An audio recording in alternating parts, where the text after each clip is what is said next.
മാർക്സിസവും മറ്റു ചിലതുമെന്നുള്ള പരമ്പരയിൽ ഇന്ന് ജനങ്ങൾക്കിടയിലുള്ള വൈരുദ്ധ്യങ്ങൾ എന്നുള്ള വിഷയത്തെക്കുറിച്ചാണ് സംസാരിക്കാൻ ഉദ്ദേശിക്കുന്നത്. ഇതിനെക്കുറിച്ച് മാവോ സെത്തുങ്ങിൻ്റെ പ്രസിദ്ധമായ ഒരു ഉപന്യാസമുണ്ട്. വാസ്തവത്തിൽ അതൊരു പ്രഭാഷണം ആണ്. ഒരു ഉപന്യാസ രൂപത്തിൽ പിന്നീടത് 4 തത്വശാസ്ത്രപരമായ ഉപന്യാസങ്ങൾ എന്നുള്ള സമാഹാരത്തിൽ ഉൾപ്പെടുത്തിയിട്ടുണ്ടായി. ജനങ്ങൾക്കിടയിലുള്ള വൈരുദ്ധ്യങ്ങൾ ശരിയായി കൈകാര്യം ചെയ്യുന്നതിനെക്കുറിച്ച് എന്നാണ് ഇതിൻ്റെ തലക്കെട്ട്. അതിനു മുമ്പ് തന്നെ വൈരുദ്ധ്യങ്ങളെക്കുറിച്ചുള്ള മാവോയുടെ ലേഖനത്തിൽ ഈ ജനങ്ങൾക്കിടയിലെ വൈരുദ്ധ്യങ്ങൾ കൈകാര്യം ചെയ്യുന്നതിനെക്കുറിച്ച് എന്നുള്ള വിഷയമായിട്ട് ബന്ധിപ്പിച്ചുകൊണ്ട് അല്ലെങ്കിൽ അതിലേക്ക് എത്തിച്ചേരാവുന്ന രീതിയിലൊരു വിഷയം ഉന്നയിക്കുന്നുണ്ടായിരുന്നു. വൈരുദ്ധ്യത്തിൻ്റെ ശത്രുത എന്നുള്ള വിഷയമായിരുന്നു. വിപരീതങ്ങളുടെ തമ്മിലുള്ള സമരത്തിൽ ഒരു രൂപമാണ് ശത്രുത എന്നാണ് മാവോ സെത്തുങ് ചൂണ്ടിക്കാണിച്ചത്. വൈരുദ്ധ്യങ്ങൾ എപ്പോഴുമുണ്ട്, വ്യത്യാസങ്ങൾ തന്നെ വൈരുദ്ധ്യമാണ് സൂചിപ്പിക്കുന്നത്. ഇപ്പോൾ വൈരുദ്ധ്യമില്ലാത്തൊരവസ്ഥ ഒരിക്കലും ഉണ്ടാകുന്നില്ല.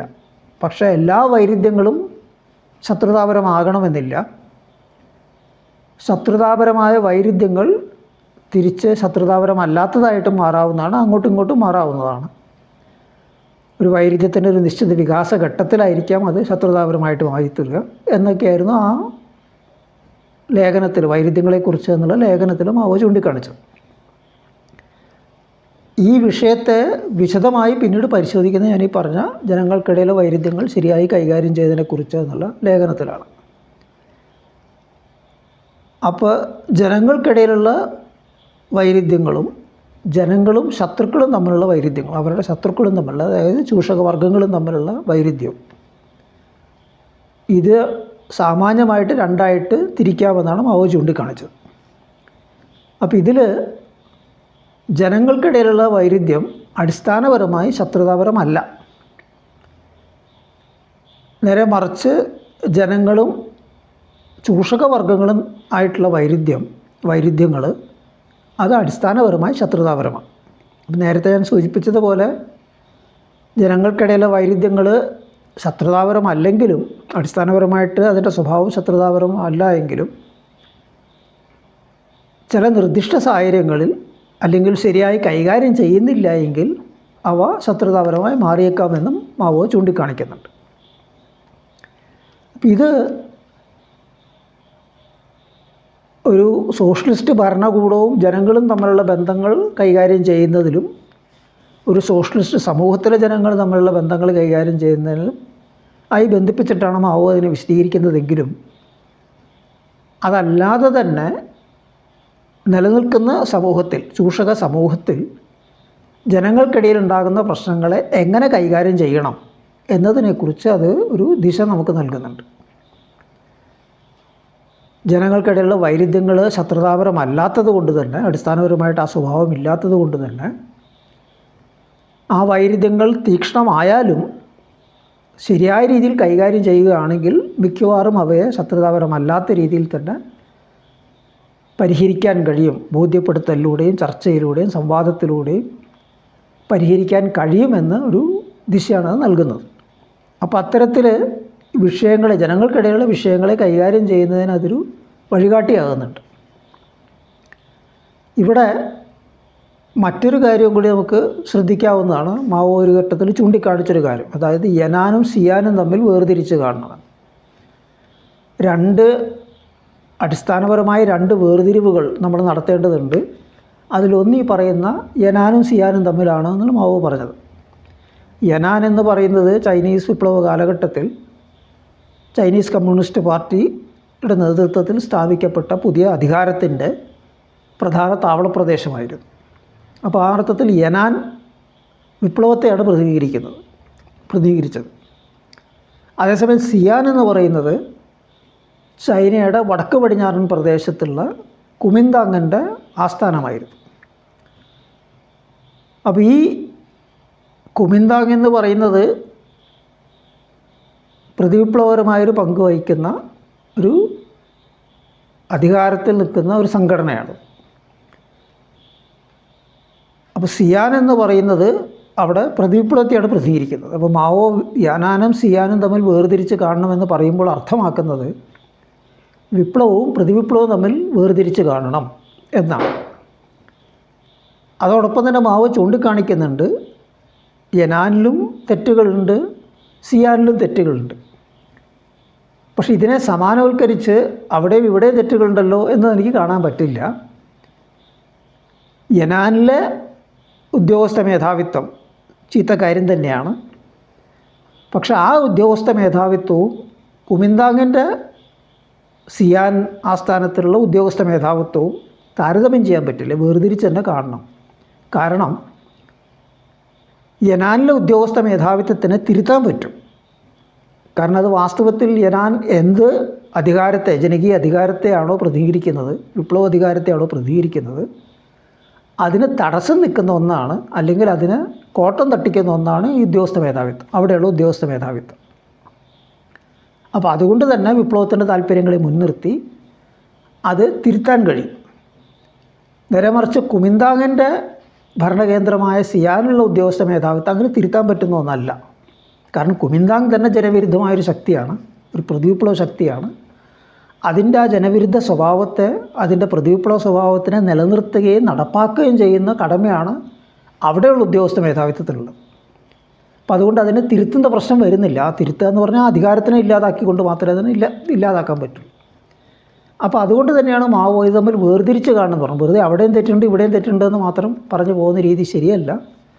ഇത് രണ്ടും ഗുണപരമായി വ്യത്യസ്തമാണ് എന്ന് മനസ്സിലാക്കിക്കൊണ്ട് ആ നിലയ്ക്ക് വേണം ഈ വിഷയങ്ങൾ കൈകാര്യം ചെയ്യുന്നതാണ് മാവോ ഒരു വേർതിരിവിൻ്റെ കാര്യം പറഞ്ഞത്. മറ്റൊരു വേർതിരിവിൻ്റെ കാര്യം മാവോ പറഞ്ഞത് വ്യക്തികളെ വിശകലനം ചെയ്യുമ്പോൾ നമ്മൾ അവരുടെ നേട്ടങ്ങളും കുറവുകളും ഇത് രണ്ടും കാണണമെന്നത്. കാരണം ഒരു വ്യക്തിയും സമ്പൂർണ്ണനാവില്ല.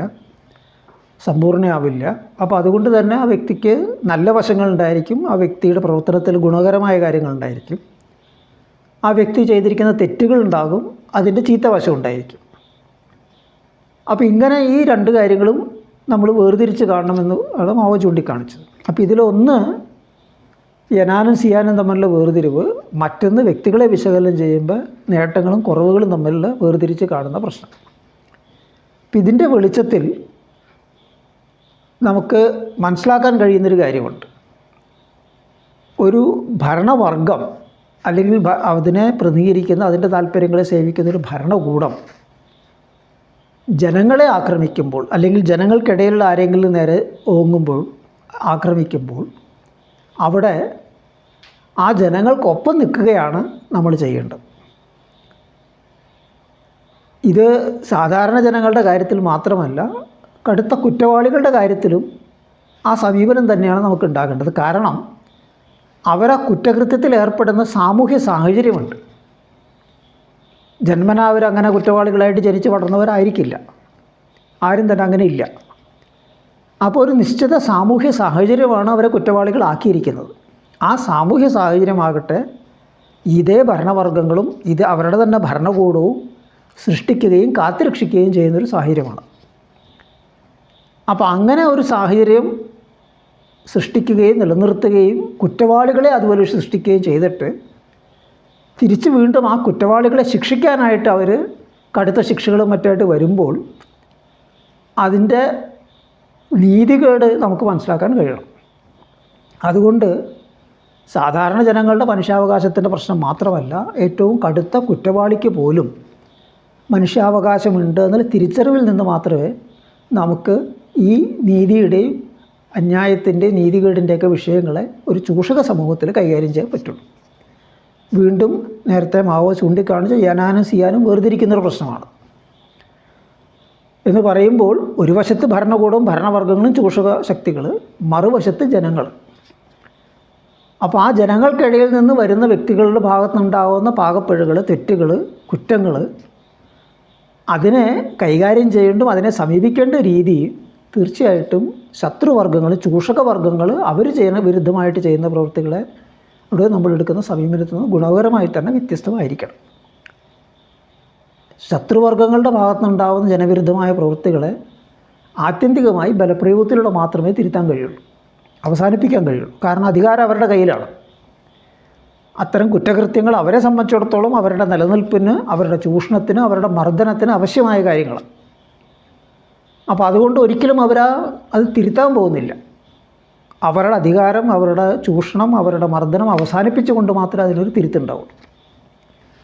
മറിച്ച് ജനങ്ങൾക്കിടയിൽ നിന്നുണ്ടാകുന്ന തെറ്റുകൾ, ജനങ്ങൾക്കിടയിൽ നിന്നുള്ള ആൾക്കാർ കുറ്റവാളികളാകുമ്പോൾ അവരെ ബോധ്യപ്പെടുത്തി തിരുത്തി എടുക്കാനുള്ള സാധ്യതയുണ്ട്.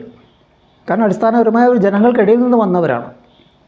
അപ്പോൾ ഈ വേർതിരിവ് നമ്മളിവിടെ കാണുമ്പോൾ ആണ് നേരത്തെ മാവോ പറഞ്ഞ ഈ നേട്ടങ്ങളും കുറവുകളും തമ്മിലുള്ള വേർതിരിവിൻ്റെ പ്രശ്നം കൂടി നമ്മൾ പരിഗണിക്കേണ്ടി വരിക.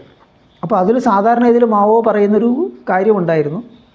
ഒരു വ്യക്തിയെ നമ്മൾ പരിശോധിക്കുമ്പോൾ ആ വ്യക്തിയുടെ നേട്ടങ്ങൾ, നല്ല വശങ്ങൾ 70%, ചീത്ത വശങ്ങൾ അല്ലെങ്കിൽ പോരായ്മകൾ, കുറവുകൾ 30% ആണെങ്കിൽ ആകെ മൊത്തത്തിൽ ആ വ്യക്തി നല്ലൊരു വ്യക്തിയാണ്, ഗുണം ചെയ്യുന്നൊരു വ്യക്തിയാണ് എന്നുണ്ടെങ്കിൽ നമ്മൾ വിലയിരുത്തേണ്ടതുണ്ട്.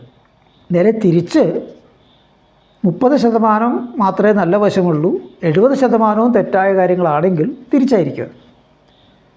അപ്പോൾ ഇങ്ങനെ വ്യക്തികളെ സമഗ്രമായി കാണണമെന്നാണ് ഈ പറഞ്ഞതിൻ്റെ അർത്ഥം. 70-30 അളന്ന് തിട്ടപ്പെടുത്തുന്നതിൻ്റെ കാര്യമല്ല. എണ്ണി എടുത്തിട്ട് എത്ര നല്ല കാര്യം ചെയ്തു, എത്ര ചീത്ത കാര്യം ചെയ്തു എന്ന് പറഞ്ഞിട്ട് എണ്ണി തിട്ടപ്പെടുത്തുന്ന ഒരു പ്രശ്നമല്ല അത്. ഒരു സാമാന്യ ഉദാഹരണം തന്നെ എനിക്ക് ആകമൊത്തത്തിൽ ആ പ്രവൃത്തി, വ്യക്തിയുടെ പ്രവൃത്തിയിൽ ഗുണകരമാണോ അല്ല ആകമൊത്തത്തിൽ ചീത്തയാണോ തെറ്റാണോ ജനവിരുദ്ധമായിട്ടുള്ള കാര്യങ്ങളാണോ എന്നാണ് നമ്മളവിടെ നോക്കേണ്ടി വരുന്ന കാര്യം. അപ്പോൾ ഇവിടെ നമ്മൾ മനസ്സിലാക്കേണ്ട ഒരു കാര്യം, ഒരു വ്യക്തി എന്ന് പറയുമ്പോൾ പല സ്വഭാവങ്ങൾ അടങ്ങിയ ഒരു സവിശേഷത ഉണ്ട്. അതിന് മാർക്സ് ചൂണ്ടിക്കാണിക്കുന്നൊരു കാര്യമുണ്ട്. മനുഷ്യ സത്ത എന്ന് പറയുന്നത് സാമൂഹ്യ ബന്ധങ്ങളുടെ ഒരു സമുച്ചയമാണ്. മനുഷ്യ സത്തയെക്കുറിച്ച് മാത്രമല്ല, വ്യക്തിസത്തയെക്കുറിച്ച് നമുക്കത് മനസ്സിലാക്കാൻ പറ്റും. അനേകം സാമൂഹ്യ ബന്ധങ്ങളുടെ സമുച്ചയമാണ്. ഉദാഹരണത്തിന് നമ്മളുടെ സമൂഹത്തിലൊരു വ്യക്തി നോക്കുക. ആ വ്യക്തി ഒരു നിശ്ചിത ജാതിയിൽ ജനിച്ച വ്യക്തിയായിരിക്കും, ഒരു നിശ്ചിത വർഗത്തിൽ ജനിച്ച വ്യക്തിയായിരിക്കും, ഒരു നിശ്ചിത പ്രദേശത്ത് ജനിച്ച് വളരുന്ന വ്യക്തിയായിരിക്കും, ഒരു നിശ്ചിത രാജ്യത്ത് ജനിച്ച് വളർന്ന വ്യക്തിയായിരിക്കും. അതുപോലെ തന്നെ ഒന്നുമില്ലെങ്കിൽ ആണ്, അല്ലെങ്കിൽ പെണ്ണ്, അല്ലെങ്കിൽ ട്രാൻസ് വ്യക്തി, അത് ഏതെങ്കിലും തരത്തിലുള്ളൊരു ലിംഗ പദവിയുള്ള വ്യക്തിയായിരിക്കും. അപ്പോൾ അങ്ങനെ പല സവിശേഷതകളും ആ വ്യക്തിക്കുണ്ടായിരിക്കും. ഈ സവിശേഷതകളെന്ന് പറയുന്നത് എല്ലാം കൂടി ചേർന്നതാണ് വ്യക്തി. ആ സവിശേഷത, അതുപോലെ വംശത്തിൻ്റെ പ്രശ്നമുണ്ട്, മതത്തിൻ്റെ പ്രശ്നമുണ്ട്, എല്ലാം വരുന്നുണ്ട് അതിൽ. അപ്പോൾ ആ സവിശേഷതകളെന്ന് പറയുന്നത് എന്താണ്? അത് സാമൂഹ്യ ബന്ധങ്ങളാണ്, മറ്റു മനുഷ്യരായിട്ടുള്ള ബന്ധങ്ങളാണ്. വർഗം എന്ന് പറഞ്ഞ ഒരാളൊരു വർഗത്തിലൊരു, ഉദാഹരണത്തിന് ഒരാളൊരു തൊഴിലാളി വർഗത്തിൽ അംഗമാണെന്ന് പറയുമ്പോൾ ആ വർഗം എന്ന് പറഞ്ഞാൽ അയാൾ മാത്രമല്ല, അല്ലെങ്കിൽ അവൾ മാത്രമല്ല. നേരെ മറിച്ച് അത് അതേപോലെ തന്നെയുള്ള സാമൂഹ്യ നിലയിലുള്ള ഉൽപ്പാദനോപാധികളായിട്ടുള്ള ബന്ധത്തിൽ നിശ്ചിത സ്ഥാനത്തുള്ള ഒട്ടേറെ വ്യക്തികൾ ചേർന്നാണ്.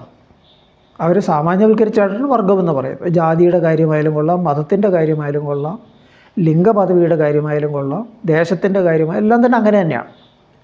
അതുകൊണ്ട് തന്നെയാണ് ഇതിനെല്ലാം സാമൂഹ്യ ബന്ധങ്ങളായിട്ട് നമ്മൾ മനസ്സിലാക്കേണ്ടത്. ഇതെല്ലാം തന്നെ വ്യത്യസ്ത തരത്തിലുള്ള സാമൂഹ്യ ബന്ധങ്ങളാണ്. അപ്പോൾ ഈ സാമൂഹ്യ ബന്ധങ്ങളുടെ സമുച്ചയമാണ് വ്യക്തിസത്ത എന്ന് പറയുമ്പോൾ അതിൽ നിന്ന് വരുന്നൊരു വേറൊരു കാര്യമുണ്ട്. ഉദാഹരണത്തിന് നമ്മൾ ഈ എന്താ പറയുക,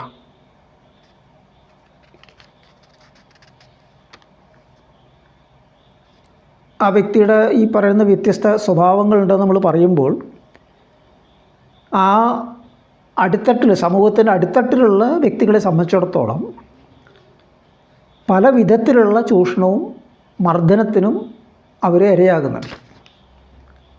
ഒരു ആദിവാസി സ്ത്രീയുടെ കാര്യം നോക്കുക. ഒരു ആദിവാസി എന്നൊരു സാമാന്യവൽക്കരിച്ചിട്ട് പറയേണ്ട ഒരു പണിയ ആദിവാസി ഗോത്രത്തിൽ വരുന്നൊരു സ്ത്രീയുടെ കാര്യം നോക്കുക. പൊതുവിൽ കേരളത്തിലെ ആദിവാസി ഗോത്രങ്ങൾക്കിടയിൽ ഏറ്റവും അടിത്തട്ടിലുള്ള ഒരു വിഭാഗമാണത്. അപ്പോൾ അവരെ സംബന്ധിച്ചിടത്തോളം അവരൊരു പണിയ ഗോത്രത്തിൽ ഉൾക്കൊള്ളുന്ന വ്യക്തി ആയതുകൊണ്ട് തന്നെ അതിൻ്റെ പേരിൽ അനുഭവിക്കുന്ന വംശീയമായിട്ടുള്ള അടിച്ചമർത്തലും മർദ്ദനത്തിൻ്റെ പ്രശ്നങ്ങളുണ്ട്, സാമൂഹ്യ മർദ്ദനത്തിൻ്റെ, അവമതിപ്പിൻ്റെ ഒക്കെ പ്രശ്നങ്ങളുണ്ട്. ഒരു സ്ത്രീ എന്ന നിലയ്ക്ക് അവരനുഭവിക്കുന്ന പുരുഷാധിപത്യത്തിൻ്റെ പ്രശ്നങ്ങളുണ്ട്. അത് പുറം സമൂഹത്തിൻ്റെ മാത്രമല്ല, ഈ പണിയ സമൂഹത്തിൽ തന്നെയുള്ള പുരുഷന്മാരുടെ ഭാഗത്തുനിന്നുള്ളതുകൊണ്ട്. ഇനി അവർ തൊഴിലെടുക്കുന്ന സ്ത്രീ ആയിരിക്കും. അപ്പോൾ ആ തൊഴിലിടത്ത് ഒരു തൊഴിലാളി എന്ന നിലയ്ക്ക്, പണിയെടുക്കുന്ന ഒരു വ്യക്തി എന്ന നിലയ്ക്ക് അവരനുഭവിക്കുന്ന ചൂഷണത്തിൻ്റെയും നിയന്ത്രണത്തിൻ്റെയും മറ്റും അത്തരത്തിലുള്ള പല പ്രശ്നങ്ങളുണ്ട്. അപ്പോൾ ഇങ്ങനെ വിവിധങ്ങളായിട്ടുള്ള മർദ്ദനങ്ങളും വിവിധങ്ങളായിട്ടുള്ള ചൂഷണവും അവരനുഭവിക്കുന്നുണ്ട്. അപ്പോൾ ഇതിനെ ഈ സ്വഭാവത്തിൽ ഇത്തരത്തിലുള്ള വിവിധങ്ങളായിട്ടുള്ള മർദ്ദനത്തിൻ്റെയും മറ്റും പ്രശ്നങ്ങൾ അവരനുഭവിക്കുമ്പോൾ അതിനടിസ്ഥാനപരമായിട്ട് വരുന്നൊരു കാര്യം എന്താണ്?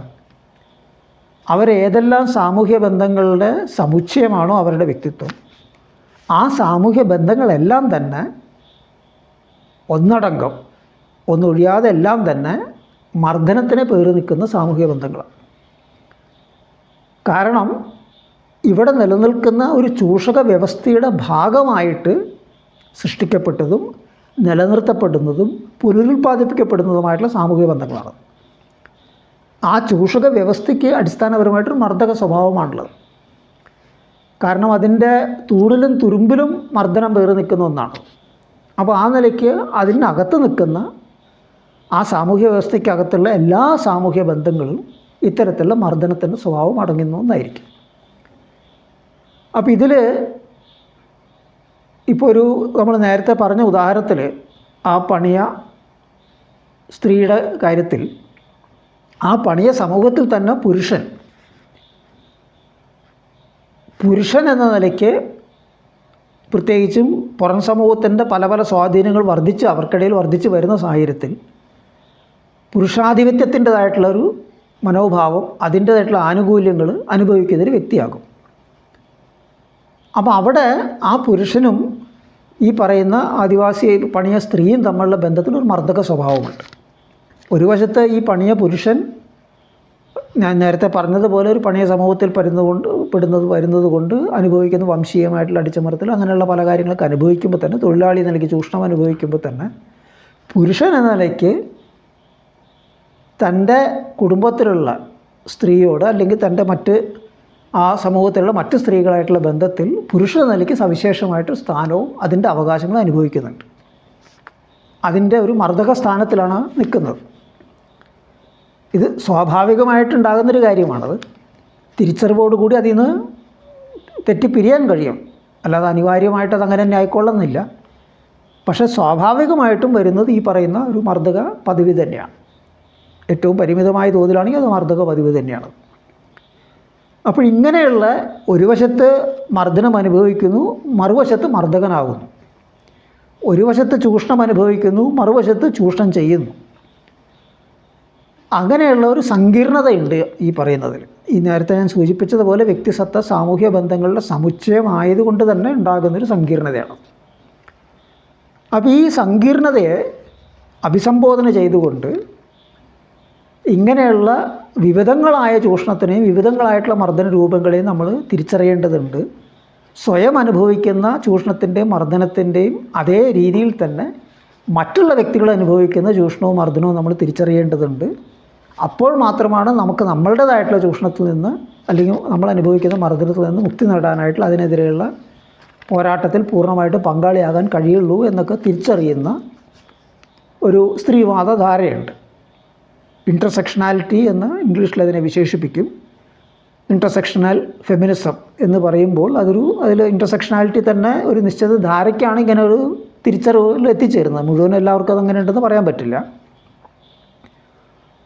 അപ്പോൾ ഇവിടെ ഇൻ്റർസെക്ഷനാലിറ്റി കൊണ്ട് ഉദ്ദേശിക്കുന്നത് വ്യത്യസ്ത തലങ്ങളുടെ പരസ്പര ബന്ധവും ഒന്നിച്ചാണ് ഇവയെല്ലാം നിലനിൽക്കുന്നത് എന്നുള്ള തിരിച്ചറിവുമാണ്. അതായത് ഏതെങ്കിലും ഒരു കാര്യം മാത്രമായിട്ട് നമുക്കല്ല, ഒരു വശം മാത്രമായിട്ടൊരു വ്യക്തിയെ മനസ്സിലാക്കാൻ പറ്റില്ല. ഇതെല്ലാത്തിനും ഉൾക്കൊണ്ടുകൊണ്ട് ഇത് എല്ലാ വശങ്ങളും കണ്ടുകൊണ്ട് മാത്രമാണ് വ്യക്തിയെ നമുക്ക് വിലയിരുത്താൻ പറ്റുള്ളൂ. അപ്പോൾ സ്ത്രീകൾ അനുഭവിക്കുന്ന മർദ്ദനത്തിന് ആ രീതിയിൽ വേണം വിലയിരുത്താൻ എന്നതൊക്കെയാണ് അത് ചൂണ്ടിക്കാണിക്കുന്നത്.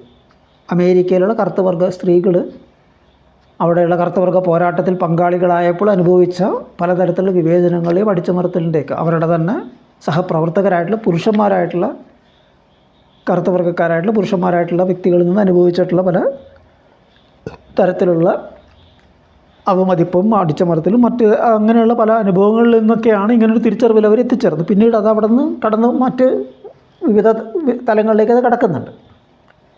അപ്പോൾ ഈ തിരിച്ചറിവ് തീർച്ചയായിട്ടും ഒരു കാൽവെപ്പ് തന്നെയാണ്, മുന്നോട്ടുള്ളൊരു കാൽവെപ്പ് തന്നെയാണ്. എൻ്റെ സമഗ്രതയിൽ ആ വിഷയത്തിനെ കാണണം, ഏതെങ്കിലും ഒരു വശത്ത് മാത്രം കണ്ടാൽ പോരാ എന്നൊക്കെ പറയുമ്പോൾ അതൊരു സമഗ്രത തന്നെയാണ്. പക്ഷേ ഇങ്ങനെ കാണുന്നത് കൊണ്ട് മാത്രം കാര്യമുണ്ടോ? എങ്ങനെയാണ് ഇതിനെ പരിഹരിക്കാൻ കഴിയുക? എങ്ങനെയാണ് ഇതിനെ നേരിടാൻ കഴിയുക? ഇങ്ങനെ എല്ലാ വശങ്ങളും ഉണ്ട് എന്ന് തിരിച്ചറിയുന്നത് കൊണ്ട് മാത്രം അതിനെ നേരിടാൻ കഴിയും. കാരണം ഞാൻ നേരത്തെ സൂചിപ്പിച്ചതുപോലെ ഈ വിവിധങ്ങളായ സാമൂഹ്യ ബന്ധങ്ങൾ, ആ വ്യക്തിസത്തയെ നിർണ്ണയിക്കുന്ന ഈ പറയുന്ന സാമൂഹ്യ ബന്ധങ്ങളുടെ സമുച്ചയം എന്ന് പറയുമ്പോൾ ആ വിവിധങ്ങളായ സാമൂഹ്യ ബന്ധങ്ങളെല്ലാം തന്നെ നിലനിൽക്കുന്ന സമൂഹത്തിൽ, ഒരു മർദ്ദക സമൂഹത്തിൽ, ഒരു ചൂഷക സമൂഹത്തിൽ ഇവിടുത്തെ ഭരണവർഗങ്ങളെ സേവിക്കാൻ വേണ്ടി അവരുടെ താല്പര്യാർത്ഥം സൃഷ്ടിക്കപ്പെട്ടതും നിലനിർത്തപ്പെടുന്നതും പുനരുൽപ്പാദിപ്പിക്കപ്പെടുന്നതുമാണ്. ഇതാണ് അതിൻ്റെ കാതലായ വിഷയം. അതിൻ്റെ സ്വഭാവത്തെ നിർണ്ണയിക്കുന്ന കാതലായ കാര്യം ഇതാണ്. പല വശങ്ങളുമുണ്ടെന്നല്ല തർക്കമില്ല, പക്ഷേ അതിൻ്റെ കാതലായിട്ടുള്ള കാര്യം ഇതാണ്. കൃത്യമായിട്ട് ഈ പറയുന്ന ചൂഷക മർദ്ദക വ്യവസ്ഥിതിയെ, ഭരണവർഗങ്ങളെ സേവിക്കുകയാണ് അത് ചെയ്യുന്നത്, ഈ പറയുന്ന എല്ലാ തരത്തിലുള്ള മർദ്ദക സാമൂഹ്യ ബന്ധങ്ങളും. ഞാൻ നേരത്തെ സൂചിപ്പിച്ചതുപോലെ എല്ലാ സാമൂഹ്യ ബന്ധങ്ങളും, നിലനിൽക്കുന്ന സാമൂഹ്യ ബന്ധങ്ങൾ എല്ലാത്തിലും തന്നെ ഇന്ന് മർദ്ദനം പേറി നിൽക്കുന്നവയാണത്. ആത്യന്തികമായിട്ട് അവയെല്ലാം തന്നെ സേവിക്കുന്നത് ഈ പറയുന്ന ചൂഷക ഭരണവർഗങ്ങളെയാണ്. അവരുടെ താല്പര്യാർത്ഥമാണ് അത് രൂപം കൊണ്ടിട്ടുള്ളത്. ഓരോരോ ചരിത്ര കാലഘട്ടങ്ങളിൽ അതിൽ വ്യത്യാസം വന്നിരിക്കുന്നതും ഓരോരോ കാലഘട്ടത്തിൽ മാറി വന്ന ഭരണവർഗങ്ങളുടെ താല്പര്യാനുസരണം തന്നെയാണ്. അപ്പോൾ അങ്ങനെ വരുമ്പോൾ ഈ സമഗ്രതയിൽ അതിനെ കൈകാര്യം ചെയ്യണമെങ്കിൽ, ഈ വിവിധങ്ങളായ മർദ്ദനത്തിൽ നിന്നുള്ള മോചനമാണ് സാധ്യമാകേണ്ടതെങ്കിൽ അതിന് ശേഷിയുള്ള ഒരു കാഴ്ചപ്പാട്, അത്തരത്തിൽ ആ വിഷയത്തിനെ അഭിസംബോധന ചെയ്യാൻ കഴിയുന്ന, ആത്യന്തികമായി ഈ പറയുന്ന ഭരണവർഗങ്ങളെ തന്നെ അതിൻ്റെ തന്നെ സ്വഭാവത്തിനെ തുറന്നു കാട്ടിക്കൊണ്ട് അവരുടെ തന്നെ വർഗത്തിനെ നേരിടാൻ കഴിയുന്ന, അവരുടെ അധികാരത്തെ നേരിടാൻ കഴിയുന്ന ഒരു കാഴ്ചപ്പാട്, ഒരു വർഗത്തിൻ്റെ പ്രശ്നം അവിടെ ഉയർന്നു വരുന്നുണ്ട്. എങ്കിൽ മാത്രമാണ് ഇതിനെ നേരിടാൻ കഴിയുള്ളൂ, ഇല്ലാതാക്കാൻ കഴിയുള്ളൂ. മറ്റത് അതിനെ അഭിമുഖീകരിക്കുന്നുണ്ടായിരിക്കാം, ഇതെല്ലാ വിഷയങ്ങളും ഉണ്ടെന്ന് തിരിച്ചറിവോടുകൂടി വിഷയങ്ങൾ ഇടപെടാൻ ശ്രമിക്കുന്നുണ്ടായിരിക്കാം. പക്ഷെ ആത്യന്തികമായിട്ട് അപ്പോഴും അത് ഈ വ്യവസ്ഥിതിക്കകത്ത് തന്നെ ഒതുങ്ങി നിൽക്കാൻ ബാധ്യസ്ഥമാണ്. മറിച്ച് ഈ വ്യവസ്ഥിതി തന്നെയാണ് ഇത്തരം സാമൂഹ്യ ബന്ധങ്ങളുടെ സൃഷ്ടിക്ക് കാരണമെന്നും അതിനെ ഇല്ലാതാക്കലാണ് അടിസ്ഥാനപരമായി എല്ലാ തലങ്ങളിലുള്ള മർദ്ദക സാമൂഹ്യ ബന്ധങ്ങളിൽ നിന്നുള്ള മോചനത്തിലുള്ള വഴി എന്നുള്ള തിരിച്ചറിവിലേക്ക് എത്തണമെങ്കിൽ കൃത്യമായിട്ട് ഈ പറയുന്ന വർഗ നിലപാട്, തൊഴിലാളി വർഗ നിലപാട്, തൊഴിലാളി വർഗ വീക്ഷണം എന്നുള്ളത് വളരെ നിർണായകമായ രീതി എന്നുള്ളത് വളരെ നിർണായകമാകുന്നു. അതിൻ്റെ ആശയശാസ്ത്രം വളരെ നിർണായകമാകും. അതെന്തുകൊണ്ടാണെന്ന് പറഞ്ഞാൽ മാർക്സ് ചൂണ്ടിക്കാണിച്ചൊരു കാര്യമുണ്ട്. തൊഴിലാളി വർഗമാണ് അവസാനത്തെ വർഗം എന്ന് പറയുമ്പോൾ തൊഴിലാളി വർഗമാണ് ഏറ്റവും ശുദ്ധമായ രൂപത്തിലുള്ള ചൂഷണം അനുഭവിക്കുന്ന വർഗം. ഇപ്പോൾ മുതലാളിത്ത ചൂഷണത്തിന് എപ്പോഴും അത് പല രീതിയിലുള്ള മർദ്ദക ഉപാധികൾ ഉപയോഗപ്പെടുത്താറുണ്ട്. ഒന്നിനെയും ഒഴിവാക്കാറില്ല. അതിൻ്റെ ചൂഷണ താല്പര്യങ്ങൾ സേവിക്കുന്ന എന്താണോ അതിനൊക്കെ തന്നെ ഉപയോഗപ്പെടുത്താറുണ്ട്. പക്ഷേ അടിസ്ഥാനപരമായും മുതലാളിത്തത്തിൻ്റെ പ്രവർത്തന രീതി, മൂലധനത്തിൻ്റെ ചൂഷണത്തിൻ്റെ രീതി നോക്കിക്കഴിഞ്ഞാൽ അതിന് മറ്റു തരത്തിലുള്ള സാമ്പത്തികേതരമായിട്ടുള്ള ഒരു മർദ്ദക സ്വഭാവവും ആവശ്യമില്ല. കാരണം തൊഴിലാളി അധ്വാനിക്കാൻ വരുന്നതോടുകൂടി, തൻ്റെ അധ്വാന ശക്തിയെ വിൽക്കുന്നതോടുകൂടി ചൂഷണം തുടങ്ങിക്കഴിഞ്ഞിരിക്കുന്നു. അവിടെ സ്വതന്ത്രമായിട്ടാണ് തൊഴിലാളി ആ ബന്ധത്തിൽ ഏർപ്പെടുന്നത്. എപ്പോൾ വേണമെങ്കിലും ഇട്ടേച്ച് പോകാൻ വേണമെങ്കിൽ തത്വത്തിൽ. പുറത്ത് പോയി കഴിഞ്ഞാൽ പണി വേറെ കിട്ടില്ല എന്നുള്ളതുകൊണ്ട് നിർബന്ധിതമായിട്ട് നിൽക്കേണ്ടി വരുന്നുണ്ടെന്നൊക്കെ വേറെ കാര്യം. പക്ഷേ അതല്ലാത്തടത്തോളം മറ്റൊരു തരത്തിലുള്ളൊരു ഉദാഹരണത്തിനൊരു അടിയാളിനെ സംബന്ധിച്ചിടത്തോളം അങ്ങനെ പോകാൻ പറ്റില്ല. ഒരു കുടിയാനെ സംബന്ധിച്ചിടത്തോളം അങ്ങനെ ജന്മിയിൽ നിന്ന് വിട്ടു പോകാൻ പറ്റില്ല. ഒരു അടിമയെ സംബന്ധിച്ചിടത്തോളം അടിമയുടെ മേളിൽ നിന്ന് രക്ഷപ്പെടാൻ ഓടി രക്ഷപ്പെടുക മാത്രമേ മാർഗ്ഗമുള്ളൂ. അതിൽ നിന്നൊക്കെ വ്യത്യസ്തമായിട്ട് ഒരു തൊഴിലാളിയെ സംബന്ധിച്ചിടത്തോളം ഇന്ന മുതലാളിക്ക് വേണ്ടി പണിയെടുക്കണോ വേണ്ടയോ എന്ന് തീരുമാനിക്കാനുള്ള എല്ലാവിധ സ്വാതന്ത്ര്യവും തൊഴിലാളിക്കുണ്ട്. തൻ്റെ അധ്വാന ശക്തി വിൽക്കണോ വേണ്ടയോ എന്ന് തീരുമാനിക്കാൻ, ആർക്ക് വിൽക്കണമെന്ന് തീരുമാനിക്കാനുള്ള സ്വാതന്ത്ര്യം തൊഴിലാളിക്കുണ്ട്. അപ്പോൾ സർവതന്ത്ര സ്വതന്ത്രം ഒരു പ്രത്യക്ഷത്തിൽ ആണെങ്കിൽ തന്നെയും മറുവശത്ത് ആ ഇടപാടിൽ ഏർപ്പെടുമ്പോൾ ഏതെങ്കിലും ഒരു മുതലാളിക്ക് വേണ്ടി തൻ്റെ അധ്വാന ശക്തി വിൽക്കുമ്പോൾ തന്നെ അവിടെ ചൂഷണത്തിന് വിധേയമാവുകയാണ് ചെയ്യുന്നത്. തൻ്റെ മിച്ച അധ്വാനം കൈയടക്കാനായിട്ട് മുതലാളിക്ക് അവസരം ഒരുക്കി കൊടുക്കുകയാണ് ചെയ്യുന്നത്. തൻ്റെ സ്വയം സാമൂഹ്യ സാഹചര്യങ്ങളാണ് അതിനകത്ത് തൊഴിലാളി നിർബന്ധിക്കുന്നതെങ്കിലും ആ പ്രവൃത്തി അയാൾ ചെയ്യുന്നത് സ്വയം തൻ്റേതായിട്ടുള്ള തീരുമാനം എന്ന നിലയ്ക്കാണ്. അതുകൊണ്ടാണ് ഏറ്റവും ശുദ്ധമായ ചൂഷണമാണ് എന്ന് മാർക്സ് അതിനെ ചൂണ്ടിക്കാണിച്ചത്. അപ്പോൾ അതുകൊണ്ട് തന്നെ ചൂഷണത്തിൻ്റെ എല്ലാ രൂപങ്ങൾക്കുമെതിരെ, മർദ്ദനത്തിൻ്റെ എല്ലാ രൂപങ്ങൾക്കുമെതിരെ മുഴുവൻ മാനവരാശിയുടെയും മോചനത്തിലൂടെ മാത്രമേ തൊഴിലാളി വർഗത്തിൻ്റെ മോചനം സാധ്യമാകുള്ളൂ എന്ന് മാർക്സ് ചൂണ്ടിക്കാണിക്കുന്നുണ്ട്. എന്ന് പറയുമ്പോൾ നമ്മൾ നേരത്തെ ആ പറഞ്ഞ വിഷയമുണ്ടല്ലോ, സാമൂഹ്യ ബന്ധങ്ങളുടെ വിവിധ സാമൂഹ്യ ബന്ധങ്ങളെല്ലാം തന്നെ മർദ്ദനം പേറി നിൽക്കുന്ന സാമൂഹ്യ ബന്ധങ്ങളാണ്. അതിനെ സമഗ്രതയിൽ കൈകാര്യം ചെയ്യേണ്ടതുണ്ട് എന്ന ഇൻ്റർസെക്ഷനാലിറ്റിയുടെ ആ കാഴ്ചപ്പാട് ഈ പറയുന്ന തൊഴിലാളി വർഗ വീക്ഷണത്തിൽ ഉൾക്കൊള്ളാൻ കഴിയുന്നൊരു കാര്യമാണ്. ഉൾക്കൊള്ളുക മാത്രമല്ല, അതിനപ്പുറം കടന്ന്, ആ തിരിച്ചറിവിനപ്പുറം കടന്ന് ഇതിനെ എങ്ങനെ ഇല്ലാതാക്കാം എന്നൊരു ദിശ നൽകാനായിട്ട് കഴിയുന്നത് തൊഴിലാളി വർഗ കാഴ്ചപ്പാടിന് മാത്രമാണ്. അത് ഈ പറയുന്ന ഇൻ്റർസെക്ഷണൽ സ്ത്രീവാദത്തിന് അത്തരത്തിലൊരു നിലപാടിലെത്താൻ കഴിയില്ല. കാരണം അതിൻ്റെ ഒരു അടിസ്ഥാനപരമായിട്ട് വരുന്ന വർഗപരമായൊരു പരിമിതി ഉണ്ടാവും. അപ്പോൾ ഈ നിലയ്ക്കാണ് കമ്മ്യൂണിസ്റ്റ് വിപ്ലവത്തെക്കുറിച്ച്, തൊഴിലാളി വർഗ വിപ്ലവത്തെക്കുറിച്ച് മാർക്സ് പറഞ്ഞ ഒരു കാര്യം കൂടി നമുക്ക് നോക്കാം. എല്ലാ വർഗ വ്യത്യാസങ്ങൾ, അവയ്ക്ക് ആധാരമായ എല്ലാ ഉൽപ്പാദന ബന്ധങ്ങൾ, അതുമായി ബന്ധപ്പെട്ട എല്ലാ സാമൂഹ്യ ബന്ധങ്ങളും ഇല്ലാതാക്കുകയും ആ സാമൂഹ്യ ബന്ധങ്ങളോട് ബന്ധപ്പെട്ട എല്ലാ ആശയങ്ങളുടെയും വിപ്ലവകരമായ പരിവർത്തനം സാധ്യമാക്കുകയും ചെയ്യുക എന്നുള്ളതാണ് കമ്മ്യൂണിസ്റ്റ് വിപ്ലവം. അപ്പോൾ അവിടെ ശ്രദ്ധിക്കണം, ഏതെങ്കിലും ഒന്ന് അല്ലെങ്കിൽ മറ്റൊന്നൊന്നല്ല, അല്ലെങ്കിൽ തൊഴിലാളി അനുഭവിക്കുന്നൊരു ചൂഷണം അവസാനിപ്പിക്കാമെന്നല്ല. എല്ലാ വർഗവ്യത്യാസങ്ങൾ, അതിനാധാരമായ എല്ലാ ഉൽപ്പാദന ബന്ധങ്ങൾ, അതുമായി ബന്ധപ്പെട്ട എല്ലാ സാമൂഹ്യ ബന്ധങ്ങൾ, ആ സാമൂഹ്യ ബന്ധങ്ങളിൽ നിന്ന് സൃഷ്ടിക്കപ്പെട്ടിട്ടുള്ള ഉയർന്നു വന്നിട്ടുള്ള എല്ലാ ആശയങ്ങളുടെ വിപ്ലവവൽക്കരണം. അപ്പോൾ അങ്ങനെ ഒരു സമഗ്രതയിലാണ് തൊഴിലാളി വർഗ വിപ്ലവത്തിന് മാർക്സിസം എപ്പോഴും കണ്ടിട്ടുള്ളത്. അതുകൊണ്ട് തന്നെയാണ് അതിന് ജനങ്ങളും ശത്രുക്കളും തമ്മിലുള്ള വൈരുദ്ധ്യങ്ങളെ മാവോ ചെയ്തതുപോലെ വേർതിരിച്ച് കാണാനായിട്ട് കഴിയുന്നത്. ജനങ്ങൾക്കിടയിലെ വൈരുദ്ധ്യങ്ങൾ ബോധ്യപ്പെടുത്തലിലൂടെ, തിരിച്ചറിവിലൂടെ ആണ് കൈകാര്യം ചെയ്യേണ്ടത് എന്ന് മാവോ ചൂണ്ടിക്കാണിക്കും. ഇതിൻ്റെ അടിസ്ഥാനത്തിലാണ്. ഇത് അവസാനിപ്പിക്കുന്നതിന് മുമ്പ് ഒരു കാര്യം കൂടി പറയാം. ഈ വീക്ഷണത്തിന് എന്താ പറയുക, ഒന്ന് അവലോകനം ചെയ്തുകൊണ്ട് സംക്ഷിപ്തമായിട്ട് മാവോ പിന്നീട് പറഞ്ഞ വേറൊരു കാര്യം കൂടെ. ജനങ്ങൾക്കിടയിലുള്ള വിഷയങ്ങൾ നമ്മൾ കൈകാര്യം ചെയ്യുമ്പോൾ അത് സംഘടന പാർട്ടിക്കകത്തായാലും കൊള്ളാം, പുറത്തായാലും കൊള്ളാം, ഐക്യം, സമരം, ഐക്യം, ഇതായിരിക്കണം നമ്മളുടെ സമീപനം എന്നുള്ളത്. അതായത് ഒന്ന്, നമ്മൾ ഐക്യത്തിൽ നിന്നാണ് തുടങ്ങേണ്ടത്. ഈ വിഷയം ജനങ്ങൾക്കിടയിലൊരു വിഷയമാണ് എന്നൊരു ബോധത്തിൽ നിന്ന്. അപ്പോൾ ജനങ്ങളെന്നൊരു ഐക്യം അവിടെയുണ്ട്. അപ്പോൾ അങ്ങനെ ഐക്യത്തിൽ നിന്ന് നമ്മൾ തുടങ്ങുമ്പോൾ, അതേസമയം തന്നെ ഐക്യമെന്ന് പറയുമ്പോൾ തെറ്റുകൾക്ക് നേരെ കണ്ണടയ്ക്കുക എന്നല്ല അതിൻ്റെ അർത്ഥം, അല്ലെങ്കിൽ അതിനെ അവഗണിച്ച് വിടുക എന്നുള്ളതല്ല അർത്ഥം, അല്ലെങ്കിൽ അതുമായിട്ട് ഒത്തീർപ്പുണ്ടാക്കുക എന്നല്ല അതിൻ്റെ അർത്ഥം. അവിടെ നമ്മൾ സമരം ചെയ്യേണ്ടതുണ്ട്. ഈ ഐക്യത്തിൽ നിന്ന് ആരംഭിച്ചുകൊണ്ട്, ഐക്യത്തിനെ മനസ്സിൽ നിലനിർത്തിക്കൊണ്ട് തന്നെ ആ തെറ്റുകൾക്കെതിരെ നമ്മൾ സമരം ചെയ്യേണ്ടതുണ്ട്. ആ സമരത്തിലൂടെ എന്താണ് നമ്മൾ ലക്ഷ്യം വെക്കേണ്ടത്? കുറേ കൂടി ഉയർന്ന, കുറേ കൂടി ദൃഢമായ ഐക്യം. കാരണം ആ തെറ്റുകൾ നമ്മളുടെ ഐക്യത്തിന് തടസ്സം നിൽക്കുന്നുണ്ട്. അപ്പോൾ അതുകൊണ്ട് തന്നെ അതിനെ ഇല്ലാതാക്കുക എന്നുള്ളത് കുറേ കൂടി ഉയർന്ന, കുറേ കൂടി ദൃഢമായിട്ട് ഒരു ഐക്യം നേടിയെടുക്കാനായിട്ടുള്ള വഴിയാകണം.